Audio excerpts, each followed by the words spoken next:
प्रभु जीशु ख्रीष्टଙ୍କ मधुर नामରେ पुणी ଥରେ ଆପଣମାନଙ୍କୁ ନମସ୍କାର। ଆଜି ଆମ୍ଭେମାନେ ଅନେକ ଧର୍ମଶାସ୍ତ୍ର ବାଇବଲ ମଧ୍ୟରେ କେତେଗୁଡ଼ିଏ ଅଂଶ ମୁଁ ଆପଣମାନଙ୍କୁ କହିବାକୁ ଚାହେଁ। ଧ୍ୟାନ ଦେଇ ଆପଣମାନେ ଶୁଣନ୍ତୁ। ପ୍ରଭୁଙ୍କ ମହାନ ଦିନର ଘଟଣା। ପ୍ରଥମ ବିଷୟ ଯିଶାୟ 24 ପର୍ବ 3 ଏବଂ 4 ପଦରେ ଲେଖାଯାଏ।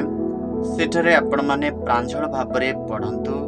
ସେଠାରେ ଏହି ପ୍ରକାର ଶବ୍ଦ ଗୁଡ଼ିକ ଲେଖାଯାଏ, ପୃଥିବୀ ଶୂନ୍ୟ ଓ ଲୁଟିତ ହେବ।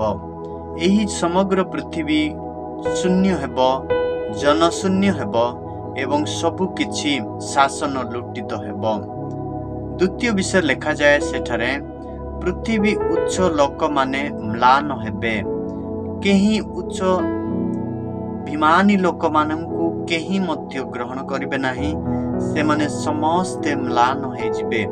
ପୃଥିବୀ ପ୍ରଭୁଙ୍କର ମହା ଦିନ ଆସିବା ପୂର୍ବେ ଏହି ପ୍ରକାର ମହା ଘଟଣା ଏହି ଜଗତରେ ଘଟିବାକୁ ଯାଉଅଛି।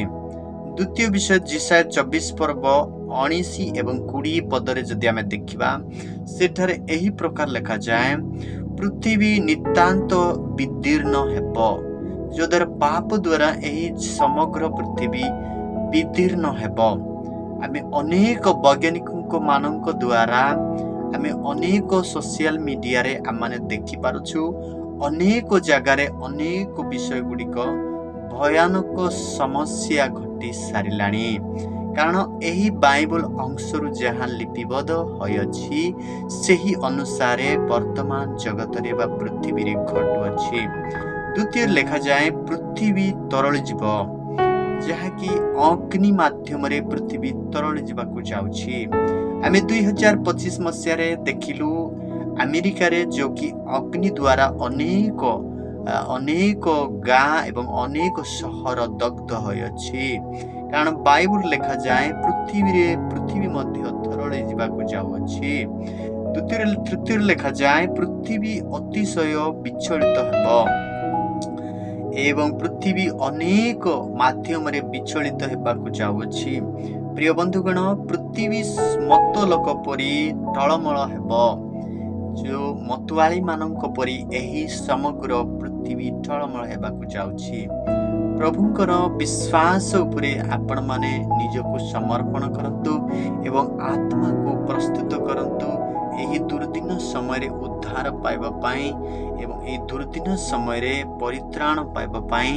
ସମଗ୍ର ଯେକୌଣସି ସ୍ଥାନରେ ମଧ୍ୟ ମିଳିପାରିବ ନାହିଁ ଯାହା ଧର୍ମଶାସ୍ତ୍ର ବାଇବଲରେ ଲେଖାଯାଏ।